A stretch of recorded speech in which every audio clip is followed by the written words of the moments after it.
हे students, आज की इस वीडियो में हम जानेंगे स्टडी अब्रॉड का पूरा प्रोसेस।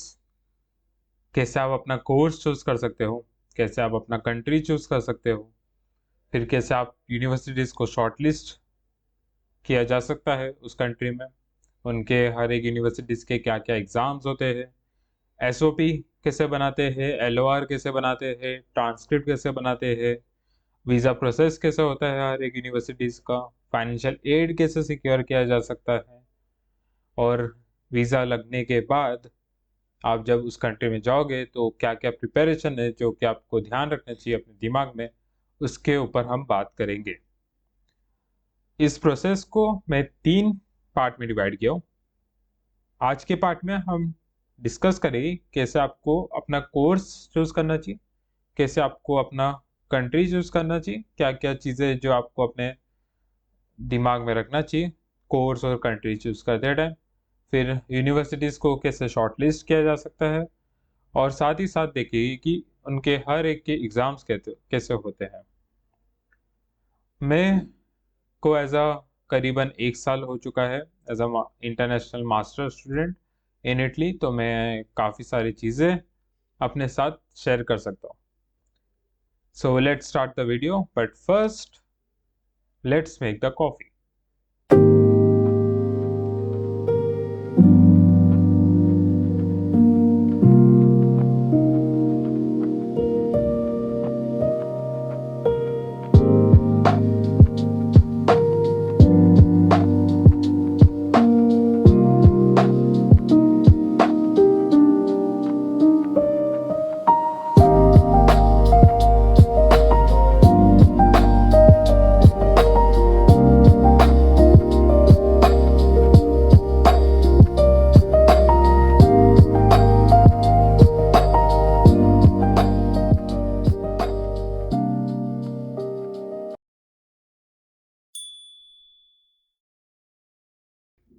स्टडी अब्रॉड करते टाइम हर एक के दिमाग में 2 चीज़ आती है।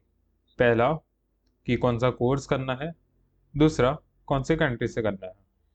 अगर मैं कोर्स की बात करूँ तो आप जो भी कोर्स के लिए अप्लाई कर रहे हो, मेक श्योर उस कोर्स के रिलेटेड आपके पास एक नॉलेज हो, एक लेवल पे नॉलेज हो और एक्सपीरियंस हो। Experience in the sense knowledge से ही प्रोजेक्ट करके इंटर्नशिप करके आता है। कहने का मतलब ये है कि आप जो भी यूनिवर्सिटीज़ में अप्लाई करोगे कोर्सेज के लिए, पर्टिकुलर कोर्सेज के लिए, अगर आप बिना नॉलेज एक्सपीरियंस के करते हो तो हाई चांसेस है कि आप उस पर्टिकुलर एप्लीकेशन में रिजेक्ट होगे, क्योंकि जो भी यूनिवर्सिटीज़ है वो आपका सीवी में ये देखती है कि आप कितने नॉलेजेबल हो, कितने एक्सपीरियंस्ड हो उस फील्ड में जिसमें आपको अपना मास्टर्स करना है। अगर आप इंजीनियरिंग के स्टूडेंट हो, लेट से आप मैनेजमेंट में मास्टर करना चाहते हो, तो मेक श्योर कि आप अपने सीवी में नॉलेज लाइक अपने कोर्सेज के थ्रू, ऑनलाइन इंटर्नशिप के थ्रू, प्रोजेक्ट्स के through, may be national competitions होते हैं उसके थ्रू, जो भी जितनी भी चीज़ें मिल पाए उन सबको गैदर करो, अपने सीवी में डालो। अभी इसको फेक नहीं करना। क्यों फेक नहीं करना है? क्योंकि अगेन आप मास्टर्स करने जा रहे हो, किसी के साथ खेलने नहीं जा रहे हो, तो मेक श्योर आप ऑनेस्ट हो सकता है टेक्निकल इंटरव्यू हो, आपको पूछ ले, अगर नहीं आता तो आपका पूरा लाइफ, पूरा 1 साल वेस्ट हो सकता है उसमें। तो I will say don't fake it. आपको जो भी कोर्स पसंद है उसके रिलेटेड आप नॉलेज, उसके रिलेटेड आप एक्सपीरियंस गैदर करो, उसको सीवी में डालो, फिर अप्लाई करो। अगर आप ऑलरेडी लेट से कंप्यूटर के स्टूडेंट हो और आप कंप्यूटर इंजीनियरिंग के लिए ही मास्टर्स में अप्लाई कर रहे हो तो कोई इशू नहीं, क्योंकि आप डायरेक्टली, आपका बैचलर डायरेक्टली लिंक है उसके साथ, so that's enough for to show it on your CV. अब बात करते हैं कंट्री के बारे में। अगर आपके दिमाग में कोई पर्टिकुलर कंट्री है, कोई ड्रीम कंट्री है, तो कोई इशू नहीं है, आप डायरेक्टली वहाँ, मतलब वो कंट्री के रिलेटेड जो भी यूनिवर्सिटीज़ है आप उसमें अप्लाई कर सकते हो। अगर आपके दिमाग में कोई, आपके पास कोई ड्रीम कंट्री नहीं है, तो आई विल से कि आप जो भी कंट्री चूज़ करोगे, ये ध्यान रखना कि उस कंट्री क्या फैसिलिटीज़ आपको प्रोवाइड करी। फैसिलिटीज़ से मेरा मतलब है कि अगर आप वहाँ से एजुकेशन करते हो तो आपको क्या बेनिफिट्स मिलने वाले हैं। आप वहाँ पर आपको इंटर्नशिप या जॉब की अपॉर्चुनिटीज़ मिलेगी क्या नहीं, या मास्टर्स कंप्लीट करने के बाद या बैचलर्स कंप्लीट करने के बाद आपके पास क्या क्या अपॉर्चुनिटीज़ अनलॉक होती है उस कंट्रीज़ के रिलेटेड, उस कंट्री के आजू बाजू में। या फिर और मैं बोलूँगा कि आप उस कंट्री के क्राइम रेट देख सकते हैं कि कितना, हर एक कंट्री का क्राइम रेट होता है जो आपको गूगल पे मिल जाएगा। आप वो चेक कर सकते हैं क्योंकि क्राइम रेट भी काफ़ी इंपॉर्टेंट है। आप अकेले जा रहे हो कोई अनजान देश में, अनजान शहर में, आपको पता नहीं उस हर रात वो शहर वो कंट्री में क्या होता है। कि आप वीडियो देख सकते हैं यूट्यूब पे, बट वो पूरी डिटेल में नहीं बताते। तो मेक श्योर कि आप जो भी कंट्री सिलेक्ट कर रहे हो आप उसका पहले गूगल पे क्राइम रेट चेक कर लो, और वो क्या, आप जो कंट्री है वो क्या क्या अपॉर्चुनिटीज़ प्रोवाइड करी। जैसे कि आप यूरोप जाते हो तो यूरोप में आपको काफ़ी सारी अपॉर्चुनिटीज़ मिल सकती है, क्योंकि आप अगर एक यूरोप के कोई कंट्री से पास आउट होते हो तो शेंजन वीज़ा मिलता है 1 ईयर का।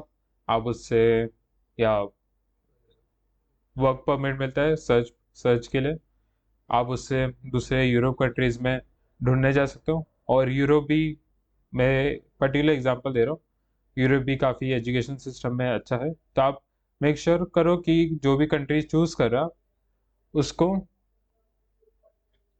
कैटेगराइज करो उनके क्राइम रेट के हिसाब से, उनके एजुकेशन सिस्टम के हिसाब से, उनका उनका एजुकेशन सिस्टम कैसे चलता है वहाँ पर, उन क्या क्या अपॉर्चुनिटीज़ मिलेगी, फिर उनकी यूनिवर्सिटीज़ कैसी है, उसके हिसाब से।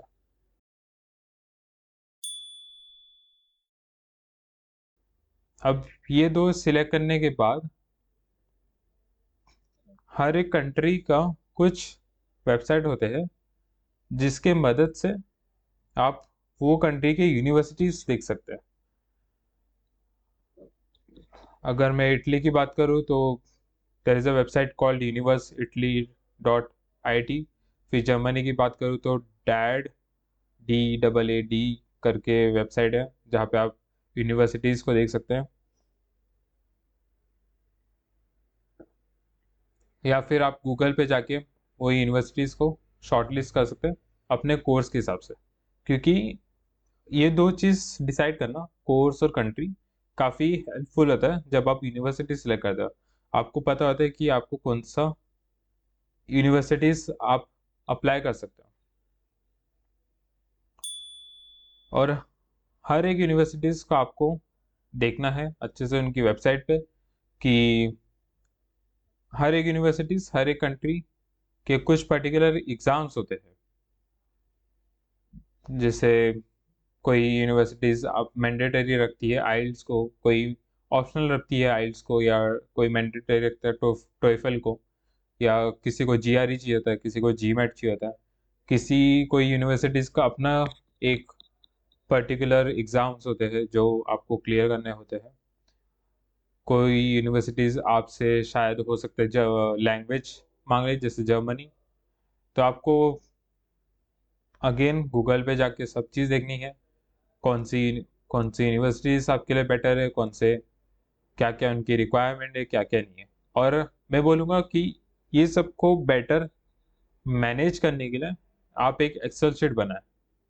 एक्सेल शीट में लिखे कौन सी यूनिवर्सिटीज़ है, उनके क्या क्या रिक्वायरमेंट है, आइल्स कितना चाहिए उनको, आपके सीजीपीए कितना चाहिए, क्या क्या डॉक्यूमेंट चाहिए, कौन से एग्ज़ाम्स आपको देने पड़ेंगे, और फिर कौन सी कंट्री में है उनके कंट्री के हिसाब से आप उनको शॉर्ट लिस्ट करें। तो ये था आज के इस पार्ट 1 में। मैं एक और चीज़ बोलूँगा कि ये हो सकता है कि काफ़ी लंबा प्रोसेस लगे आपको, बट ये चीज़ ध्यान रखना कि आप मास्टर्स करने जा रहे हो, एक आप अपना ड्रीम पूरा करने जा रहे हो। तो ये ड्रीम के लिए आपको जो भी देना पड़े, जितना भी टाइम देना पड़े, जितना भी टाइम रुकना पड़े, आपको उतना सेक्रीफाइस करना चाहिए, क्योंकि वर्थ इट है। एट द एंड आपका जब वीज़ा लग जाता है, जब आप हाथ में देखते हो अरे वाह मेरा वीज़ा आ गया, तो वो जो खुशी है, वो जो हार्ड वर्क है, वो आपके जब सामने देखते हो तो सारी चीज़ वर्थ इट है। इसको बीच में क्विट नहीं करना कि मन नहीं लग रहा, छोड़ देते हैं, कुछ और कर लेंगे, नेक्स्ट ईयर कर लेंगे।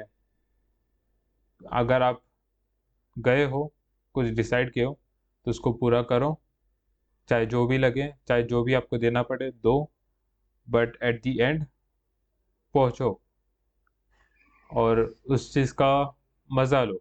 काफ़ी लंबा प्रोसेस है, प्रोसेस का भी आपको मज़ा लेना आना चाहिए, क्योंकि 1 साल लग जाता है, आप अपना 1 साल दे रहे हो, और ये आपके लिए लाइक काफ़ी मेमोरी टाइप बनने बनने वाला है। तो मैं बोलूँगा, अगर आप डिसाइड कर रहे हो मास्टर करने का, तो बीच में मत छोड़ना, क्विट मत करना, लगे रहना, क्योंकि एट द एंड ये सब वर्थ इट है। सो मिलते हैं हम लोग नेक्स्ट पार्ट में, तब तक के लिए टेक केयर।